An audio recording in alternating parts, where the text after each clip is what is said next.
Hey friend, welcome to another episode of the Donna Crutch Connection, your link to success. So, these are supposed to be inspirational videos, right? People tell me, hey, I love the energy you portray on those videos. I love the information. I just love the way it adds to my day. Thank you so much. So here comes your inspirational word for the day. Ready? Yesterday, I was in a bad mood. I mean bad. I had a lousy attitude. The people I have regular meetings with, I told them, we better not have a meeting. Because my attitude is so bad that the meeting's not going to go well.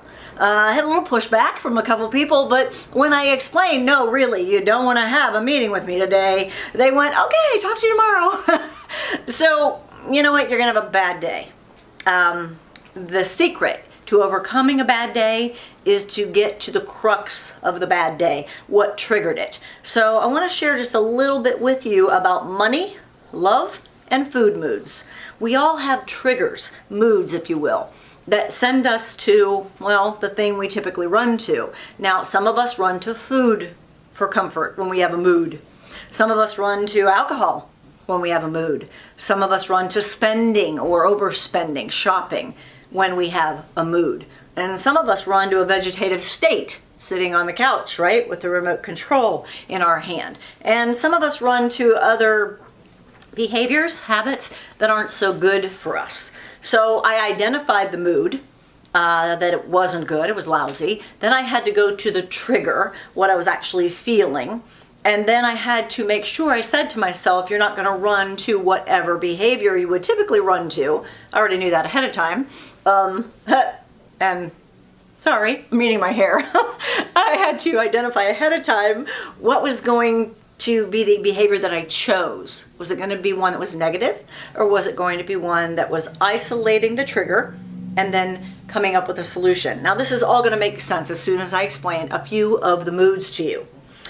When we're anxious, when we're nervous, when we're worried, many of us will eat, or many of us will shop, or many of us will drink, or many of us will, again, hit the couch and just want to sleep all the time. When we're bored, that can be a trigger to cause you to run to food or run to the vegetative state or one of those other options. It can be when you're sad, or even when you are really depressed. And you know those are different. One can be a reaction to sadness, one can be a reaction to true depression, certain behaviors that accompany really, really down deep depression. There can be a trigger that is anger.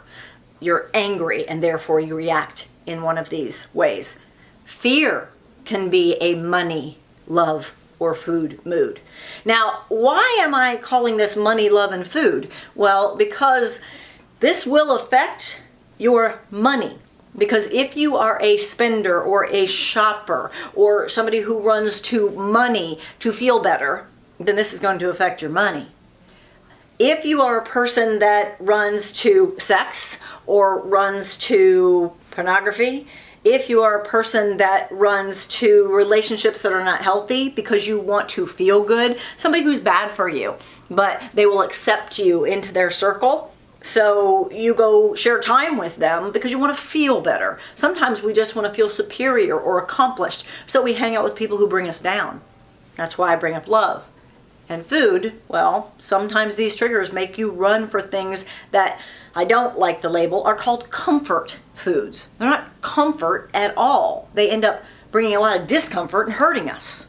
So, money, love, and food moods. Whatever the trigger is, like I said, could be anxiety, boredom, sadness, depression, anger, fear, greed, jealousy, even kindness can be a mood that's a trigger. Because you want to be kind when you're at someone's home, so what do? You make sure that you eat the things that are in front of you. Or maybe you agree with things being said that are gossipy or not good for you at all. Again, what's the mood that causes you to engage in a behavior that hurts you? There is always a trigger. When you identify the trigger, you get to the source of the frustration, which is what I did yesterday, that caused the trigger. Then my behavior was able to be one that was very healthy, very calming, nothing that was going to be negative or bad for me at all.